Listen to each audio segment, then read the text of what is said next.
Movie analysis video, അതായത് 2024 മൂവീസിന്റെ റീക്യാപ്പാണ് നമ്മൾ നോക്കുന്നത്. അതിൽ മാർച്ച് ഏപ്രിൽ മന്തിലാണ് ഈ വീഡിയോയിൽ നമ്മൾ സെർച്ച് ചെയ്യാൻ പോകുന്നത്. So let's Flick. ഫസ്റ്റ് വന്നിട്ട് മാർച്ചിലെ ഏറ്റവും ബെസ്റ്റ് മൂവിയാണ് നമ്മുടെ ബ്ലസ്സി സംവിധാനം ചെയ്ത ആടുജീവിതം. വന്നിട്ട് പൃഥ്വിരാജാണ് നായകൻ. പുള്ളിക്കാരൻ എടുത്ത എഫേർട്ട് ലൈക്ക് ലിറ്ററലി എല്ലാവരുടെയും കണ്ണ് തള്ളിയൊരു സംഭവം നമുക്ക് എല്ലാവർക്കും അറിയാവുന്നതാണ്.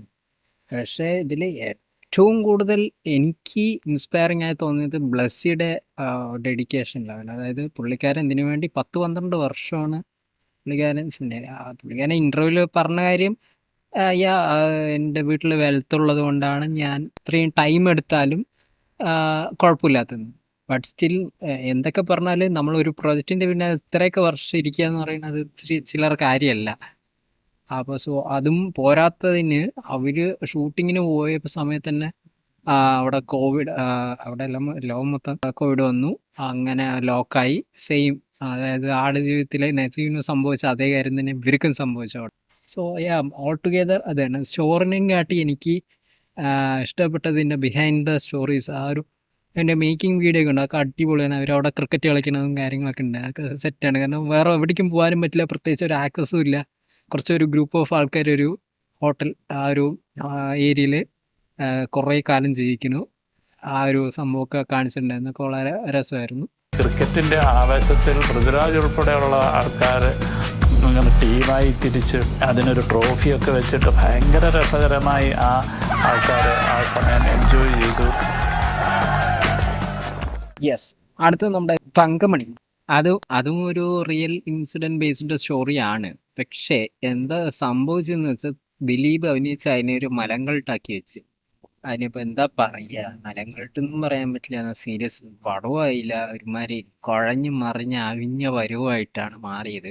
എല്ലാവരും ലിറ്ററലി ഓൾമോസ്റ്റ് എല്ലാ റിവ്യൂവേഴ്സും ട്രോൾ പേജസ് അതിനിട്ട് ട്രോൾ ചെയ്ത് തയ്യാറാക്കി കയറ്റി. അത് ആ വഴിക്ക് പോയി. പിന്നെ അടുത്തത് വന്നിട്ട് ഒരു ചെറിയ ബഡ്ജറ്റിൽ വന്നൊരു മൂവിയാണ്, ഒരു ഭാരത സർക്കാർ ഉൽപ്പന്നം. അതിൽ അവർ ഇത് ഇറക്കുമ്പോൾ തന്നെ നമ്മുടെ ഗവൺമെന്റ് പറഞ്ഞ് ഭാരത ഉപയോഗിക്കാൻ പറ്റില്ല, ഒരു സർക്കാർ ഉൽപ്പന്നം എന്ന് വേണമെങ്കിൽ കൊടുത്തു പറഞ്ഞിട്ട് ഭാരതമൊക്കെ കട്ട് ചെയ്തിട്ടുണ്ട്. കാരണം ഇതിൽ ഒരു പറയണത് കുറെ പൊളിറ്റിക്കൽ ഇഷ്യൂസിനെ അഡ്രസ്സ് ചെയ്യുന്നുണ്ട്. അപ്പൊ അത് ബാക്ക് ഫയർ ചെയ്യേണ്ടതായിട്ടായിരിക്കും. ഇതിൽ ചർച്ച ചെയ്യുന്ന പ്രധാന വിഷയം, അതായത് പെണ്ണുങ്ങൾക്ക് പ്രസവം സ്റ്റോപ്പ് ചെയ്യാൻ വന്ധീകരണം ചെയ്യുമല്ലോ.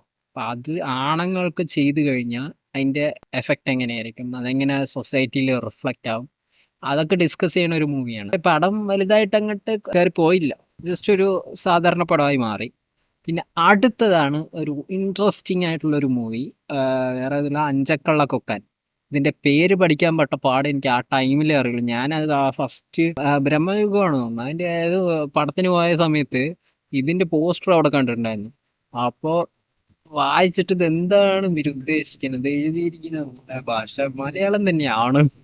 പെട്ടെന്ന് അങ്ങനെ വാക്ക് ഇതൊക്കെ അങ്ങനെ ആലോചിക്കുകയാണ് അത് പഠിച്ചത് തന്നെ. But movie was great. ഇതിൽ നമ്മുടെ ചെമ്പൻ വിനോദും ലുക്മാനും പോലീസ്, അതായത് ചെമ്പൻ വിനോദ് ഹയർ ഒഫീഷ്യലും ലുക്മാൻ ഒരു പുതിയ സ്റ്റേഷനിൽ ജോയിൻ ചെയ്യണമെന്നൊരു ഓഫീസർ. ഇവർ തമ്മിലുള്ള ഒരു ഡൈനാമിക്സ് ഉണ്ടല്ലോ, ജൂനിയർ സീനിയർ, അത് ഭയങ്കരമായിട്ട് വർക്കായിട്ടുണ്ട്. പിന്നെ അറിയാലോ ഗിലാപ്പീസ്, ഷാപ്പിൽ അടി മാത്രമല്ല, അടി വിത്ത് ഡാൻസ്, കിടകിണ്ണ ചിപ്പളം എന്ന് പറഞ്ഞാൽ ഇതാണ്. രക്ഷയില്ലാത്ത സാധനം, വൈബായിട്ട് കണ്ടിരിക്കുക. ഫ്രണ്ട്സിന്റെ കൂടെ പോയി കഴിഞ്ഞാൽ ചില്ല് വൈബാണ്. പിന്നെ തമിഴിലേക്ക് വന്നു കഴിഞ്ഞാൽ 3 പടങ്ങളാണ് റിലീസ് ചെയ്തത്. ജോഷുവ GVM ഡയറക്റ്റ് ചെയ്തിറങ്ങി, പൊട്ടി.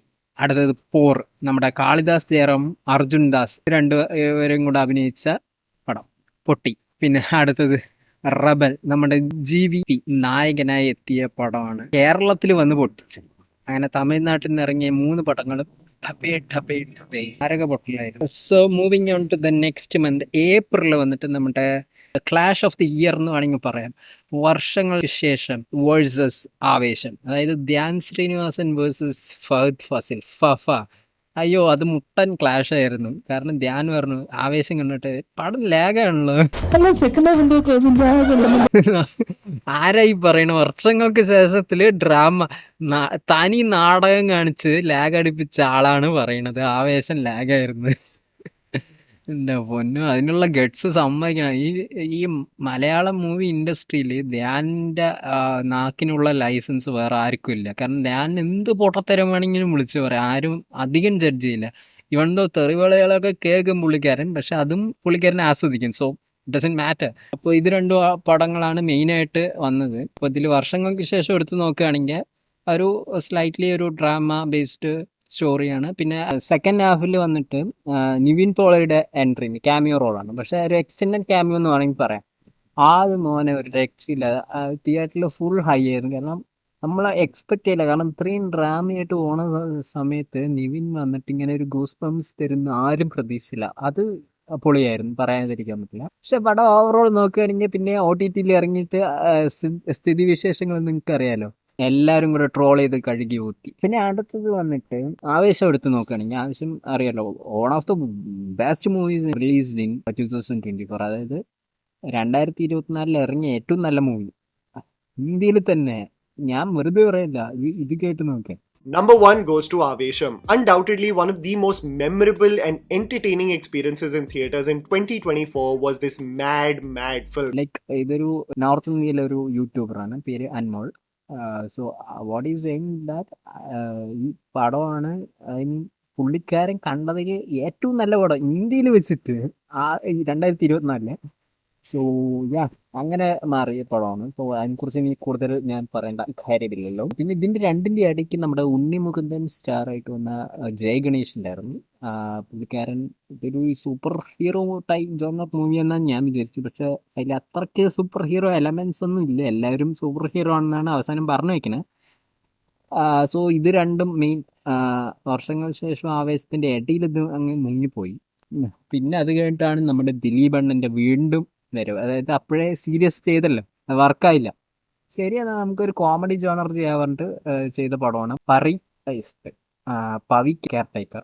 അതിൽ വന്നിട്ട് വേറെ ഒന്നുമില്ല, ദിലീപിൻ്റെ പണ്ടത്തെ ആ ഒരു സ്ലാപ്സ്റ്റിക് കോമഡി ഫണ്ട് തമാശയാണേ പറഞ്ഞിട്ട് നിങ്ങൾ ചിരിച്ചോണേ പറഞ്ഞിട്ടുള്ള ഒരു സംഭവം ഉണ്ടല്ലോ പുള്ളിക്കാരൻ്റെ, അതാണ് വീണ്ടും പറ്റി നോക്കിയത്. പക്ഷെ ഇത്തവണ അടവടല മൂഞ്ചി എല്ലാവരും എടുത്തിട്ട് ട്രോൾ ചെയ്തു, ആരും കണ്ടില്ല തോന്നുന്നത്. പിന്നെ അടുത്തത് വന്നിട്ടാണ് നമ്മുടെ തമിഴിൽ നോക്കുകയാണെങ്കിൽ വിശാൽ നായകനായി ഇറങ്ങിയ മൂവിയാണ് രത്നം. ഇതിൻ്റെ കഥ ഭയങ്കര ഇൻട്രസ്റ്റിംഗ് ആണ്. അതായത് വേറൊന്നുമില്ല, അതായത് ഈ നായകനുണ്ടല്ലോ വിശാൽ, ഈ പുള്ളിക്കാരൻ ചെയ്യുന്ന ക്യാരക്ടർ എന്ത് ചെയ്യുന്ന വെച്ചാൽ ഒരു പെൺകുട്ടി, ആ പെൺകുട്ടിനെ കാണുമ്പോൾ ഇവൻ്റെ അമ്മയാണെന്ന് വിചാരിച്ചിട്ട് ആ പെണ്ണിനെ പരിചയപ്പെടും. എന്നിട്ടുണ്ടല്ലോ പുള്ളിക്കാരൻ ഇങ്ങനെ പരിചയപ്പെട്ട അവസാനം എന്തായി, ലവ് ആവും. അവസാനം നമ്മൾ സെറ്റായിട്ട് അവൻ ആലോചിച്ച് നോക്കുക, അമ്മനെ പോലെയുള്ള ഒരു കമ്മോൺ ഞാൻ ഇതൊക്കെ ആരെ എഴുതണ്. തമിഴ്നാട്ടിലെ എല്ലാവരും ഇതിനെ ട്രോൾ ചെയ്ത് ഇറക്കിയിട്ട്. Last but not the least ഒരു നൊടി. ഇത് വന്നിട്ട് ഒരു ഡീസൻറ്റ് ത്രില്ലർ മൂവിയാണ്. അതായത് ഒരു ഇതിൻ്റെ ആകത്തുക പറയുകയാണെങ്കിൽ ഒരു ബാർബർ ഷോപ്പിൽ ഒരാൾ ഷേവ് ചെയ്യാൻ പോയി, ആ കഴുത്തിൽ ഇങ്ങനെ കത്തി വെച്ച് ഷേവ് ചെയ്തുകൊണ്ടിരിക്കുമ്പോൾ തുമ്മൽ വന്നു. എന്ത് ചെയ്യും, ഒറ്റ തുമ്മൽ വെച്ച് തകേന്ന് കട്ടായി ആള് ക്ലോസ്. പക്ഷെ എന്ത് സംഭവിച്ചെന്ന് വെച്ചാൽ ഇവിടെ ബാർബറില്ലേ പുള്ളിക്കാരന് ഇയാൾ പരിചയക്കാണ്, നാട്ടുകാരനാണ്, അപ്പോൾ അറിയാം. പക്ഷെ ചെറിയ പ്രശ്നങ്ങളുണ്ട് ഇതിൻ്റെ ഇടയിൽ. മീൻസ് അത്ര ഒരു ഗുരുതര പ്രശ്നം അല്ലെങ്കിലും ചെറിയൊരു പ്രശ്നം ഓടിക്കൊണ്ടിരിക്കുന്ന നാട്ടുകാർക്ക് അറിയുകയും ചെയ്യാം. അപ്പൊ ഇവൻ പേടിച്ചു, അയ്യോ ഇതെല്ലാം എന്റെ കുറ്റമോ ഞാൻ ചെയ്തതാണെന്ന് പറഞ്ഞിട്ട് വരുമോ എന്ന് പേടിച്ചിട്ട് ഇയാളിനെ എന്ത് ചെയ്യും, ഈ ബോഡിനെ എടുത്തിട്ട് വെട്ടിയിട്ട് പട്ടികൾക്കിട്ട് തിന്നാൻ കൊടുത്തിരിക്കുന്നു. അപ്പൊ അത് അറിയാലോ, പോലീസ് കണ്ടുപിടിച്ചാണ് സംഭവം. അത്രേ ഉള്ളൂ. അതായത് നമ്മൾ ഇപ്പൊ നമ്മുടെ കയ്യിൽ ഒതുങ്ങുന്ന കാര്യമാണെങ്കിൽ നമ്മൾ ചെയ്താൽ മതി. അതിനപ്പുറത്ത് പോവുകയാണെങ്കിൽ കോൾ ദ കോപ്സ്, അതോറിറ്റിനെ അറിയിക്കുക, അവര് വേണ്ട നടപടികൾ ചെയ്യും, പേടിക്കേണ്ട ആവശ്യമില്ല. അപ്പൊ അത് സൂക്ഷിച്ച് കണ്ടുമൊക്കെ എല്ലാവരും കൈകാര്യം ചെയ്യുക. അതാണ് എനിക്ക് ഇതിന്ന് കിട്ടിയ ഒരു മെസ്സേജ്. സോ യാ, അപ്പോൾ ഇതൊക്കെയാണ് മാർച്ച് ഏപ്രിൽ മന്തിലെ releases. Hope you enjoyed it. So see you soon the next video.